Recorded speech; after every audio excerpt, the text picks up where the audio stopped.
Bhagavad-gītā, capítulo 12, versos do 25 até o 31.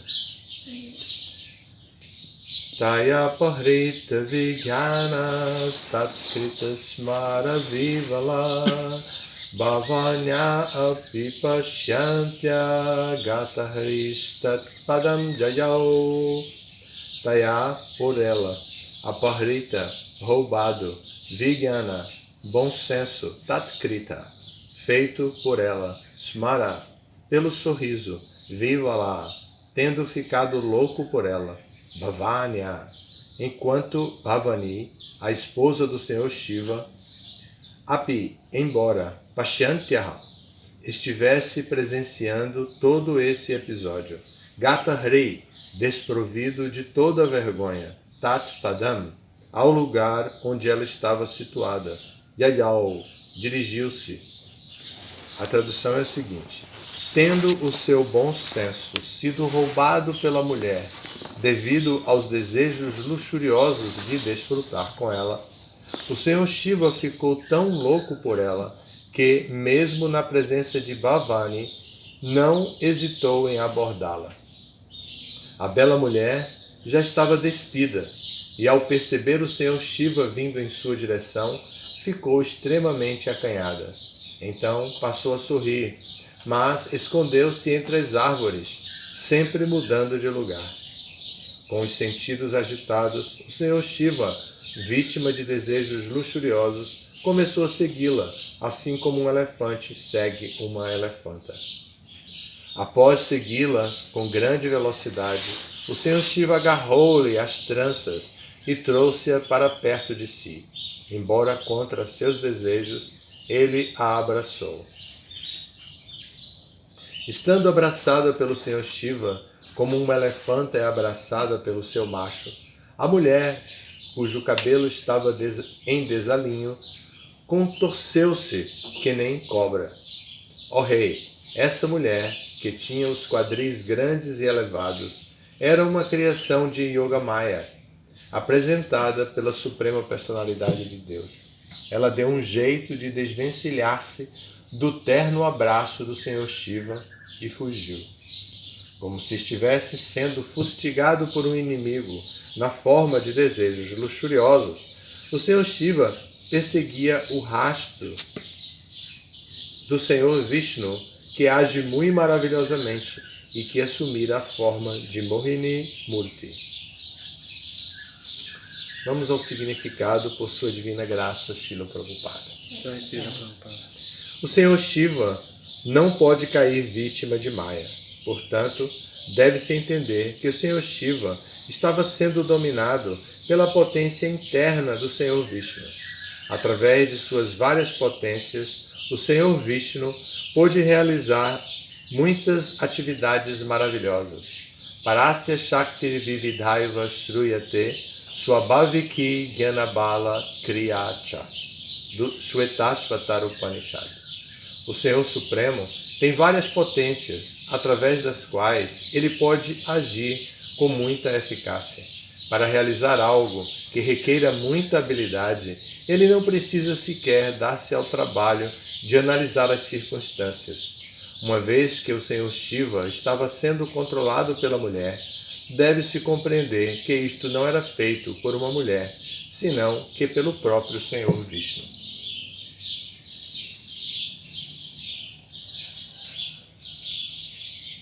Hare Krishna. Então, aqui temos continuidade da história. Vemos já o contato entre o Senhor Shiva e Mohini Murti, que era a própria Suprema Personalidade de Deus na forma de uma mulher, e vemos alguns detalhes interessantes. Logo no primeiro verso, o verso 25, o Bhagavatam apresenta: tendo o seu bom senso sido roubado pela mulher devido aos desejos luxuriosos de desfrutar com ela, aí explica que o Senhor Shiva ficou muito louco. Então, Eu queria analisar isso aqui em primeiro lugar, porque há um reflexo na nossa sociedade. Eu falo na sociedade ISKCON.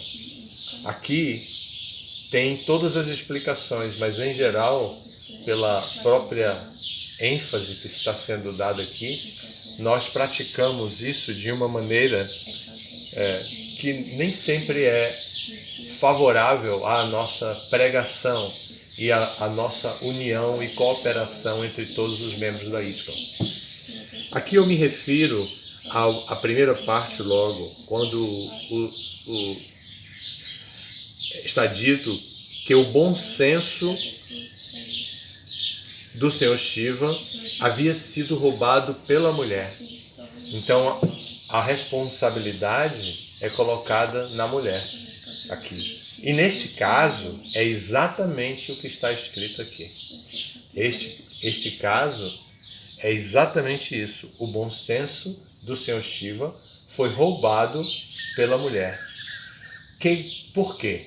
Porque quem é esta mulher? É a Suprema Personalidade de Deus. Qual era o interesse que a Suprema Personalidade de Deus tinha antes desse episódio? Mostrar ao Senhor Shiva que ele poderia ser tomado por desejos dos furiosos. Que ele pensava que não, porque ele pensou que, se os semideuses não se encantaram tanto com ela, só os demônios, imagine eu que sou até superior aos semideuses. Então, aqui, Vishnu, quando ouviu ele dizendo que queria ver a forma de uma mulher, o Senhor Vishnu ficou pensando, como eu posso fazer para conquistar o Senhor Shiva? E então, essa decisão ele tomou e vai. Só que isso vira uma regra dentro da sociedade humana, por causa da suposta fragilidade física de uma mulher. Então, a força por causa dessa suposta fragilidade, a sociedade exige que ela seja protegida no âmbito da família. E como ela deve ser protegida no âmbito da família, fica parecendo, então, que a posição dela é uma posição diferente da posição do homem. Embora de fato a posição da mulher seja diferente da posição do homem e que a posição de uma mulher seja diferente da posição de outra mulher e da de todas as outras mulheres, e a posição de um homem seja diferente da posição de outro homem e de todos os homens, porque cada um tem uma posição específica dentro da sociedade, há também algumas posições que são comuns a homens e que são comuns a mulheres. Então, mas dessa maneira, como está escrito aqui, fica parecendo uma inferência indutiva, o que seria uma falha. A inferência já não é um processo epistemológico de muita segurança. A inferência dedutiva já não é de tanta segurança. A inferência dedutiva vai do universal para o particular. A inferência indutiva vai do particular para o geral. Então, e essa inferência é uma epistemologia que em sânscrito é chamado de anumana. Então, nesse caso aqui, se nós cometemos o erro de pensar que, uma vez que o Senhor Vishnu roubou o bom senso do Senhor Shiva, o Senhor Vishnu, na forma de uma mulher, roubou o bom senso do Senhor Shiva, e o Bhagavatam diz claramente, tendo o bom senso sido roubado pela mulher, então, se nós usamos da inferência indutiva, nós vamos considerar que este caso específico determina que todas as mulheres roubam o bom senso de todos os homens. Mas isso aqui seria uma falha, porque neste caso específico, a mulher não é uma mulher comum, ela tem uma posição específica dentro da sociedade. Ela está num corpo de mulher mas ela é a suprema personalidade de Deus. Da mesma forma que Krishna veio na forma de Nrsimhadeva, que é um monstro, e veio na forma de Varaha, que é um animal, e que veio na forma de um anão e de tantas outras formas. Então agora ele veio na forma de uma mulher. Ele não perdeu nenhuma de suas virtudes, nem se contaminou pelos modos da natureza material, como uma mulher comum se contamina e como um homem comum se contamina, né? E como um animal comum se contamina. Então, o Senhor Shiva, o Senhor Vishnu, veio na forma dessa mulher, mantendo todas as qualidades, todas as capacidades e todas as virtudes da suprema personalidade de Deus. Então, essa pessoa que tinha a intenção de roubar o bom senso do Senhor Shiva, roubou o bom senso do Senhor Shiva. Mas como estava na forma de uma mulher, o Bhagavatam descreve que o Senhor Shiva teve o seu bom senso roubado por uma mulher. Então, isso não pode virar uma inferência indutiva e, por este caso particular, se julgar o caso universal. A forma feminina é tão atrativa para o homem quanto a forma masculina é atrativa para a mulher. Então, se uma mulher rouba o bom senso de um homem, o homem rouba o bom senso de uma mulher. E isso a história e a literatura está farta de explicar quantas situações mulheres comuns roubaram bom senso de homens comuns e homens comuns roubaram bom senso de mulheres comuns, em se tratando de que um realmente rouba do outro. Mas, de fato, o que acontece é que ambos se contagiam pelos desejos luxuriosos e vivendo uma experiência de luxúria provocada por Maya, a energia externa de Krishna, eles roubam mutuamente o bom senso um do outro. Então essa é a explicação que nós podemos entender para não correr o erro de uma imperícia epistemológica. Para validar o conhecimento, nós temos a epistemologia e por isso é importante saber que, em termos de teoria do conhecimento, a inferência indutiva não tem o mesmo prestígio que a inferência dedutiva e que a inferência não tem o mesmo prestígio que Shabda Pramana tem, ou seja, que as declarações apresentadas pela própria Suprema Personalidade de Deus na forma de revelação que as Escrituras apresentam têm. Bom, então assim que diz que o Senhor Shiva ficou tão louco por ela que na presença de Bhavani, sua esposa, ele não hesitou em abordá-la, ou seja, ele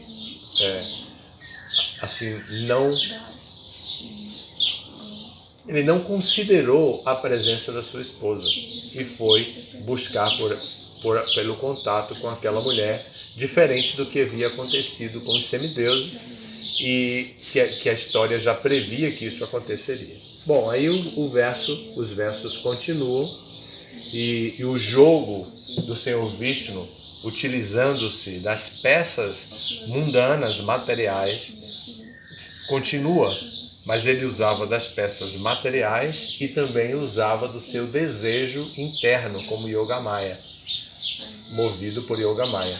Então, já estava despido, corria de uma árvore para outra, se escondendo para criar uma situação.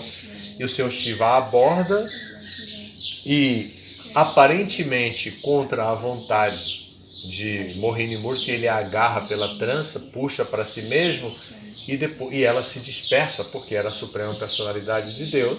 E também o Senhor Shiva não estava como um tarado. Então eram as duas combinações. Há esta palavra em espanhol? Sim. Tarado? Mas tem outro significado. Assim? Sim. Feio? Sim. É verdade? Parecido, sim. Como seria a expressão? Tarado em Correto. português é mais alguém que queira abusar de outra pessoa. É. Em espanhol é tipo tonto.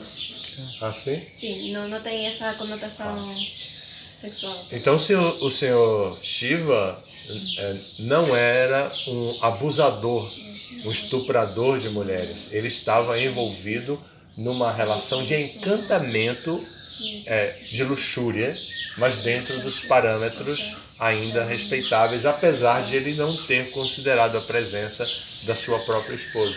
Mas ainda assim a Suprema Personalidade de Deus se liberta dos braços do Senhor Shiva e a história vai continuando.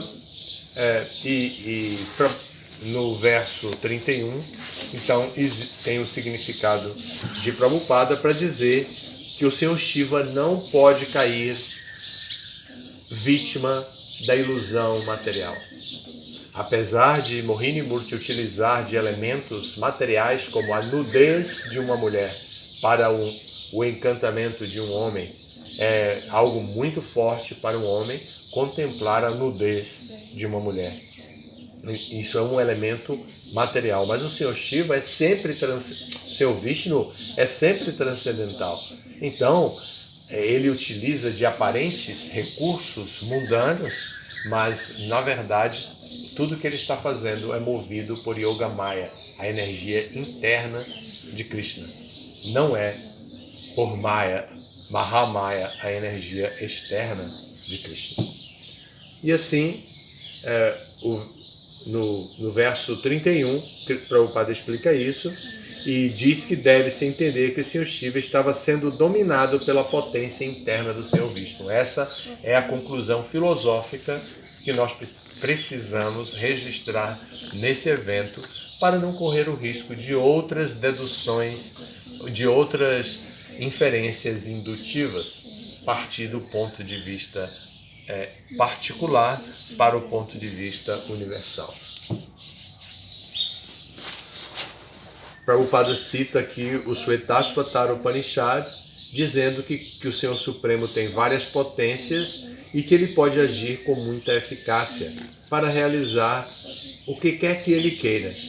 Então, que ele não precisa se dar ao trabalho de analisar nenhum tipo de circunstância, ele pode ir diretamente ao assunto. E Prabhupada insiste em dizer que ele não estava sendo controlado por uma mulher comum, que ele estava sendo controlado pela Suprema Personalidade de Deus. Esse é o ponto aqui da nossa leitura do Srimad Bhagavatam, onde nós estamos na altura do capítulo 12, onde estamos. A explicação é essa. Se vocês tiverem alguma pergunta, posso responder objetivamente. I heard that one can transform his bad qualities, like lust, envy, in something good, like with God, connect this with God. How we can transform our lust into love for Krishna? Ok. O Prabhu Sri Govinda Kirtan está perguntando, está dizendo que ele ouviu dizer que uma pessoa pode transformar a luxúria e outras qualidades ruins em qualidades boas. Então ele pergunta como nós podemos transformar a nossa luxúria em boas qualidades, no final? Amor por Krishna. Amor por Krishna, exatamente. Nossa luxúria em amor por Krishna. Então, o segredo é sempre o serviço devocional a Krishna, a conexão com Krishna. Tudo que fazemos, devemos fazer em conexão com Krishna. A mística do serviço devocional é exatamente conectar todas as nossas atividades com Krishna. A princípio, o Bhagavad Gita nos orienta, através de Buddha Yoga, o Bhagavad Gita nos orienta a utilizar a nossa inteligência e, pelo conhecimento que vem sendo dado no Bhagavad Gita, nós devemos nos desapegar do fruto do nosso trabalho. Isso também é chamado, tecnicamente, de Nishkama Karma Yoga. Então, a primeira orientação é se desapegar da ideia de ser o desfrutador. Krishna é o desfrutador, então tudo deve ser oferecido a Krishna. Se vamos nos alimentar, vamos comer o que quer que seja, mesmo uma pizza, um açaí ou o que quer que seja, podemos oferecer a Krishna. E com isso estamos conectando a Krishna. Se vamos dar caridade, vamos conectar com Krishna e dar caridade para Krishna. E qualquer coisa que possamos fazer, fazemos para Krishna. Então, dessa maneira, nós podemos nos conectar com Krishna. Essa é a primeira etapa, estar conectado com Krishna. Para desenvolver a nossa luxúria em amor, precisamos identificar em nós mesmos qual o grau da nossa luxúria. Porque o grau de luxúria varia de uma pessoa para outra. O Bhagavad Gita explica isso, que assim as pessoas envolvidos na energia material, a pessoa fica dotada as pessoas ficam dotadas de diferentes graus de luxúria. Então, a pessoa deve identificar qual o grau de luxúria que ele tem e então ver se ele pode simplesmente controlar essa luxúria ocupando-se no serviço devocional a Krishna, ou se pode ocupar esta luxúria com alguns arranjos de natureza social e material. Entre esses arranjos está o casamento. Então, uma pessoa se casa tendo como um dos propósitos ocupar a sua tendência ao gozo dos sentidos com uma família. Então, o homem e a mulher se casam voltados para compor uma família e nesta família estabelecer a deidade de Krishna e adorar a Krishna e assim utilizar muito do seu tempo, que normalmente estaria utilizado para o gozo dos sentidos, utilizar muito do seu tempo para adorar a Krishna. E com isso a sua luxúria vai sendo transformada. Em quê? Em que ela se transforma? Em serviço devocional. E serviço devocional é sintoma de amor. Então o amor por Krishna não se desenvolve imediatamente. A pessoa precisa ir passando gradualmente por diferentes fases. E é preciso compreender que é preciso desenvolver conhecimento, que vem na forma de Shraddha, ou fé. É preciso ter associação com os devotos. É preciso reconhecer os seus anartas, ficar atento para não adquirir anartas ao longo da vida espiritual. E assim ela vai se desenvolvendo até o amor puro por Krishna. E então, quando ela começa a utilizar a sua luxúria em arranjos materiais que possam se voltar para Krishna, ela está conquistando o amor por Krishna. Mas não é uma coisa assim tão instantânea. Sim? Compreendeu? Bem. Algo mais? Que é anartas? Anartas são os nossos apegos materiais muito incrustados. Aqueles que nós estamos acostumados, viciados, que nós apreciamos, que fazem parte da nossa natureza material, de tão identificados que estamos com eles. Às vezes mesmo, porque é preciso fazer uma avaliação da própria natureza. Às vezes a gente pensa, minha natureza é assim, porque essa natureza está cheia de anartas. Mas se nós nos purificamos dos anartas, a nossa natureza modifica, melhora no sentido de prestação de serviço devocional. Então, enquanto estamos cheios de anartas, esses anartas, ou esses manias, vícios e desejos materiais mantidos com muito cuidado dentro de nós, são impedimentos para nosso amor por Krishna. E como uma pessoa pode purificar-se? Através da ocupação em serviço, em sadhana bhakti.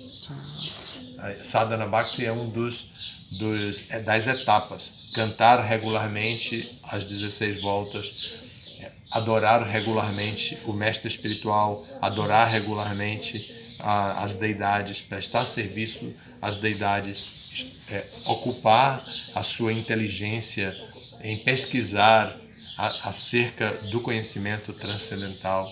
Assim a pessoa se livra dos anatas. Ok? Muito obrigado. Todas as glórias ao Senhor Prabhupada.